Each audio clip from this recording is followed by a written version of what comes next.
صحافتی leader بھی رہے ہیں, لاہور پریس کلب کے وائس پریزیڈنٹ رہے ہیں, پی یو جے کے صدر رہے ہیں. صحافت اس ملک میں ابھی ہے؟ نہیں, صحافت تو میرا خیال ہے کہ بڑا عرصہ پہلے مکمل آ گئی. اب تو صرف یہ ہے کہ عوام کو اس بات کا ایکسپوجر ہو رہا ہے کہ صحافت نام کی چیز اب اس پاکستان میں نہیں. ہمیں بھی نہیں پتا تھا, ہم بھی سمجھتے تھے کہ آزادی اظہار کے لیے ہم لوگ سٹرگل کر رہے ہیں. ایکچولی ہم میر شکیل کے لیے, مجیب الرحمان شامی کے لیے, ضیاء شاہد کے لیے, لکھانی کے لیے, ہم ان کے اشتہارات کی لڑائی لڑ رہے ہوتے تھے. ہمیں پتہ نہیں ہوتا تھا کہ یہ ایکچولی یہ ان کی لڑائی ہم لڑ رہے ہیں. تو بائی دا ٹائم کی چیزیں جو ہیں ہمارے سامنے ایکسپوز ہوئی. مجھے تو بڑا ایکسپیرینس ہوا اس بات کا. نہیں, لیکن ہمارا یہ بھی تو ہوتا تھا اس ادارے پہ کرائسس آ جائے گا, ادارہ بند ہوگا تو ہمارے ہزاروں کارکن بے روزگار ہوں گے. ہم تو اصل میں کارکن کی لڑائی لڑتے ہیں. جب کارکنوں کو ادارہ خود بے روزگار کرتا ہے پھر کب جاتے ہیں؟ ہم تب بھی لڑتے ہیں. نہیں, کیا لڑتے ہیں؟ نہیں, ہم نے اس کو لڑائی لڑی. آپ ایسا کریں, ہماری تنخواہ لے دیں ٹائم پہ. اچھا, نہیں, ہم نے اس کو لڑائی لڑی ہے. جلوس لے کے آ جاؤں گا. جلوس لے کے آئیں گے, وہ اپنا مکے چلے جائیں گے عمرہ کرنے, ہم کیا کریں گے؟ اچھا نہیں سر, ہم نے وہ لڑائی لڑی ہے. آپ جانتے ہیں میں نے اپنے دور میں, آپ نے اپنے دور میں بڑی ہم نے کوئی اسٹرگل کی ہے کہ اپنے جو صحافی کارکن ہیں یا جو اخباری مال کارکن ہیں, ان کو, میڈیا کے کارکن, ان کو ہم بہتر سکیور روزگار دلوا سکیں. لیکن ہم اس میں کامیاب نہیں ہوئے ہیں. مطلب ہمارا 1% ہی ہے کامیابی کا تناسب. اصل میں صحافی کی ایک بدقسمتی ہے جی, صحافی ہر ایک کے حقوق کے لیے لڑ سکتا ہے, اپنے نہیں. جب اپنا حق مانگ رہا ہوتا ہے کہتے ہیں بلیک میلر ہے. اچھا موشا صاحب, اسی میں بتائیں, یہ صحافی جو ہے وہ کرائے پہ گھر لینے جائے اس کو نہیں ملتا, قسطوں پہ گاڑی لینے جائے اس کو نہیں ملتا, وکیل کو بھی نہیں ملتا, رشتہ نہیں ملتا. سر رشتہ بڑی مشکل ہوتا ہے, جھوٹ بول کے رشتہ ہوتا ہے. وہ پہلے انہوں ڈاکٹر دسنا پہنتا ہے. وہ ساڈی واری تے اگلے نوں استخارے یاد آ گئے سر, ساری عمر نہیں کتے انہوں نے کیا استخارہ کرو پہلے. اچھا نہیں, میں آپ سے گزارش کروں, ویسے یہ ابھی نہیں صاحب موضوع اس طرف چل پڑا ہے تو میں ایک بات کہنا چاہتا, پھر ہم چاہتے ہیں, میں چاہوں گا کہ ہم دوسری طرف آئیں. لیکن میں یہ کہنا چاہوں گا کہ جو نوجوان دیکھ رہے ہیں, جو یہ ایڈمائر کرتے ہیں بشر لقمان کو, جو حامد میر کو کرتے ہیں, جو عاصمہ شرازی کو کرتے ہیں, یہ آپ کے سامنے جو بیٹھے ہوئے ہیں نا سر, ان کے پیچھے 30-40 سال کی پوری ایک جان لیوا سٹرگل ہے. اس کے بعد یہ یہاں پر بیٹھے ہوئے. ایک بات. دوسری بات یہ ہے کہ یہ جو اینکر کی سلاٹ ہوتی ہے, جس کو دیکھ کر آپ لوگ انسپائر ہو کے نوجوان بچے بچیاں لاکھوں روپے خرچ کرواتے ہیں والدین کے, بیکن ہاؤس میں, LGS میں, پتہ نہیں کہاں کہاں, جی ہم نے میڈیا سٹڈیز کرنی ہے, سب فراڈ ہے ٹوٹل. بالکل اس طرف نہ ہے پلیز, برائے مہربانی. پاکستان کے اندر میڈیا انڈسٹری سوائے چوروں کے, ارب پتی لوگوں کے چوری کے پیسے کو سکیور کرنے کے علاوہ اور کچھ نہیں. صحیح کہہ رہے ہیں, اس کی وجہ یہ ہے کہ اس لیے پلیز اس طرف نہ آئیں, اپنے آپ کو کسی اور فیلڈ میں. آپ دیکھیں نا 90% چینلز ہیں ریئل اسٹیٹ والوں کے, جن کی جعلی سوسائٹی ہے سارے. میں ابھی نام لینا شروع ہو جاتا ہوں. ان کا جو چینل ہے اس کی بھی جعلی سوسائٹی ہے. اب ہم کس کو شو کریں گے, وہ ساروں کا ایک ہے. ہم بتا ہی نہیں سکتے لوگوں کو کہ یہ سوسائٹی میں پیسہ نہ لگاؤ, یہ نہ لگاؤ, یہ نہ لگاؤ. جب ہم لوگوں کو سیکیور نہیں کر سکتے تو پھر صحافت کیا رہے گی؟ He said she said. یہ لہٰذا یہ نا, میں یہ سیریسلی, میں کئی بار یہ بات اپنے شو پہ بھی کر چکا ہوں, میں یہاں پہ بھی کہنا چاہتا ہوں کہ نوجوان آپ دیکھیں, نعیم صاحب یقین کریں, یعنی 2 سال کا جو میڈیا اسٹڈیز کا یہ کورس کرواتے ہیں, اس کے بعد جناب وہ بچہ تب تک اپنے والدین کا 20 سے 25 لاکھ روپے لگوا دیتا ہے.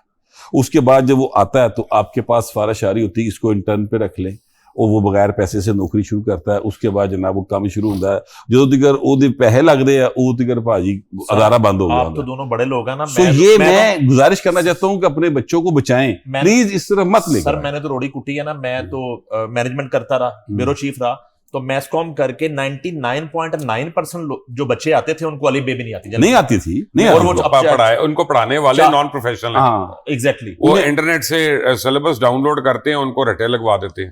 بالکل ایسی. دیکھیں میں آپ کو بتاتا ہوں, مجھے ایک دفعہ ایک امریکن پوچھا تھا صحافی CNN کا آن رپورٹنگ, مجھے کہنے لگا کہ دونوں سائڈوں کی وہ انالیسز ہونا چاہیے, رپورٹ ہونی چاہیے. میں کب پتر ادھر محرم میں آ کے رپورٹ کری, زلجنا کے جلوس پہ جب دھماکہ ہوگا خدا نہ خواستہ, پھر بتائیں ذرا کس نے کیا کرایا, میں دیکھتا ہوں تو کتنی دیر رہتا ہے.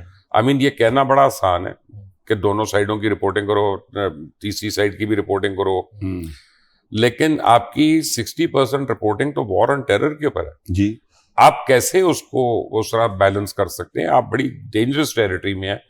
پھر یہاں پہ برادریاں آپ کے خلاف اڑ جاتی ہیں, یہاں پہ مافیاز آپ کے خلاف اڑ جاتے ہیں. آپ کو بتاؤں میری زندگی میں سب سے پہلا کیس کس نے کیا تھا میرے اوپر؟ کس نے؟ آل پاکستان بیگر ایسوسی ایشن نے. گداگر ایسوسیشن ہے. کمال ہو گیا. میں نے ایک ڈرامہ بنایا تھا این ٹی ایم. جیلی نوٹ دے کے چلے گئے؟ نہیں میری گل سنو, میں اپنا ایک این ٹی ایم میں ہوتا تھا, این ٹی ایم نے ایک ڈرامہ بنایا, میں تو نہیں تھا اس میں, یعنی اس کا نام تھا کشکول. لیکن میں جی ایم تھا نا اصل میں, تو اس لیے میرے اوپر آ گیا وہ. انہوں نے کہا کہ جی ہمارا استحقاق مجروح کی, ہم کشکول نہیں اٹھاتے. انہیں فقیروں کو حقیر دکھایا. کمال ہو گیا. یہ کیس تھا میرے اوپر, اور نئی بخاری نے میرا کیس لڑا ہے وہاں پہ جا کے. کمال ہو گیا. ਉਹ ਫਿਰਦੌਸ ਮਾਰਕੀਟ ਤੁਸੀਂ ਇੱਕ ਦੇਖਿਆ ਹੈ, ਉਹ ਜਿਹੜਾ ਹਾਂਜੀ ਉਹ ਮੈਨੂੰ ਪਤਾ ਰੇੜੀ ਤੇ ਚੱਲਦਾ ਹੈ, ਉਹ ਦੀਆਂ ਦੁਕਾਨਾਂ ਨੇ ਕਈ ਬਾਅਦ ਚੋਂ